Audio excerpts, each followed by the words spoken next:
So when we're out there looking for a partner, is it necessary that we choose somebody who has the identical value set to ours? Well, because we're all different, thank heaven, you're unlikely to find someone who's going to match everything, and you certainly don't want to be there with a tick list, ticking off everything. So there may be some compromise, because some of their values may not be the same as yours, but they're not significant enough to mean that, because they don't like to be going down red run slopes on skis, they're a bit more cautious. It doesn't mean because you do that you couldn't get into a relationship with them at all. Of course not. And there's a lot to be said, in fact, for having also your own life in a partnership, that you have things that are yours particularly and you do, as well as your partner having things that he or she does. So that's not a showstopper.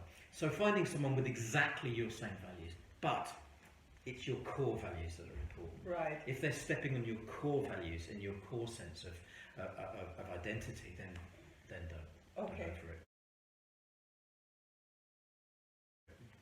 So how would I find somebody who shares my values? You can, funnily enough, this happens because people with the same outlook on life often.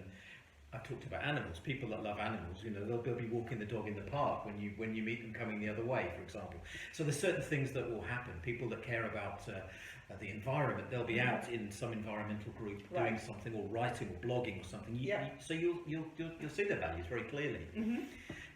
So putting yourself in an environment where you're likely to meet people with similar values is a good idea.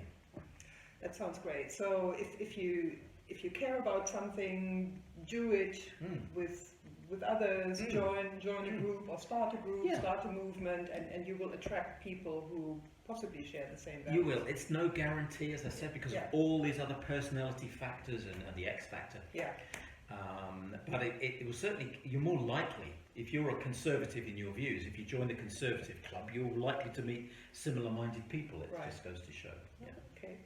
So you said in order to recognize values in others and how they align with our own, it's really important that we know our own values. Would you have a tip on how we can do that? I would, actually, because it's worth taking 5 minutes or so just to sit down, and anyone who's listening to this can try it for themselves. And the first thing is get a list. You can get it from the internet of personal values. Go through that list and see if there's anything there that actually appeals to you, and you think, oh, that's me. That's me. That's one way.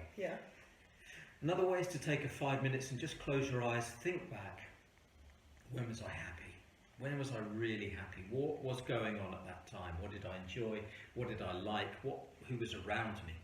And from that, you'll normally release as well some ideas of your values, the things that you like, things that you love. Also things that you dislike?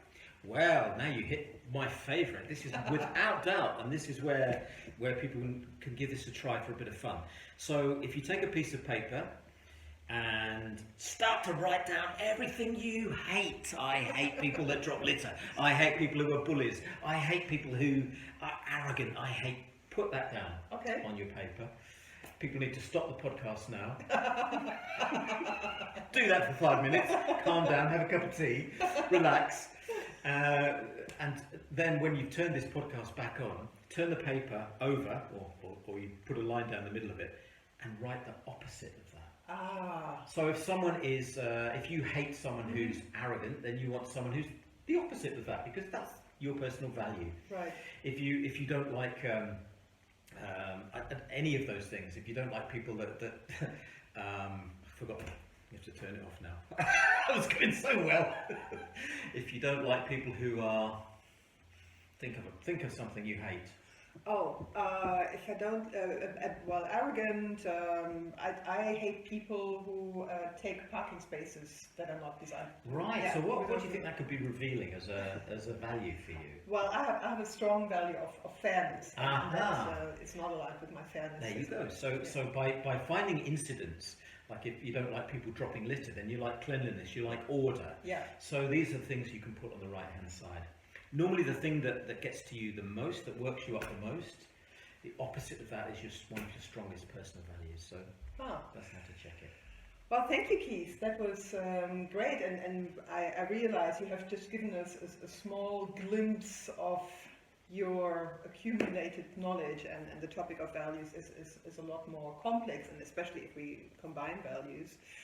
But yeah, if you want to find somebody who meets your values, if you people out there want to find somebody who meets your values, identify your own values first. Keith has given us some great pointers on how to do that, and I'm looking forward to seeing you again soon in the next installments of Luxdates First Date Kit. Thank you again. No, my Keith pleasure. Amos. Thank you. Thank you. Bye-bye. Bye-bye.